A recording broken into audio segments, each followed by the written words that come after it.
Oluguudo lwa Masanjalo oluva e Kampala okudda e Masaka obadde oyita mu roadblocks eziwera 6 okuli eYemaya, Empigi, Kampiringisa, Katonga nga tonnatuuka mu kibuga e Masaka. Tuyiseeko ku luguudo luno nga wonna we zibadde ebifo bikalu. Sabbiiti ewedde omukulembeze w'eggwanga yayise ekiragiro mu Ssaabaminisita roadblocks zino ziggyibwewo mu Nnambiro kuba zibadde zikosa abasuubuzi. Mulimu abasuubuzi abaali bavuddeyo nga balaga nti bakyereye waliwo okukyerebwa okw'amaanyi okuli mu makubo nti roadblocks zino ezisukka mu 37 zibalemesa okutambuza ebyamaguzi. Abamu ku batambuze be twogeddeko nabo bategeezezza nti ebifo bino abasirikale bwe babadde basiisira babadde babifuula nsuku mwe bajja ekyokulya.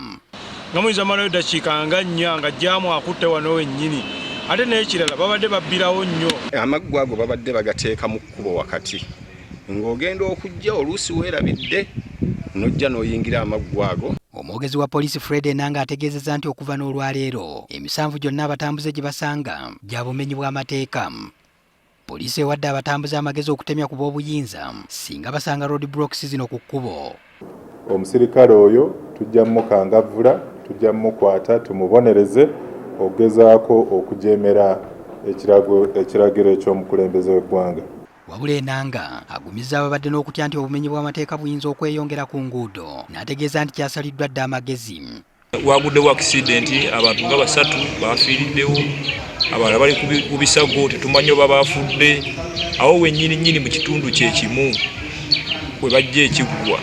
Juzi wali bakubirawo omulamuzi amasasi kasozi waggulu nabo tweraliikiriddemu nti n'akatundu kano koolaba tewaliiwo nnyo bantu ababbi bayinza okweyambisa omukisa guno. Ku buli luguudo lwonna aba integrated highway patrol kwe bali, so bano bajja kusigala nga bakola n'okulwanyisa obumenyi bw'amateeka ku nguudo naye nga tetutaddewo roadblock. Bajja kuyambibwa ekitongole eky'abakessi.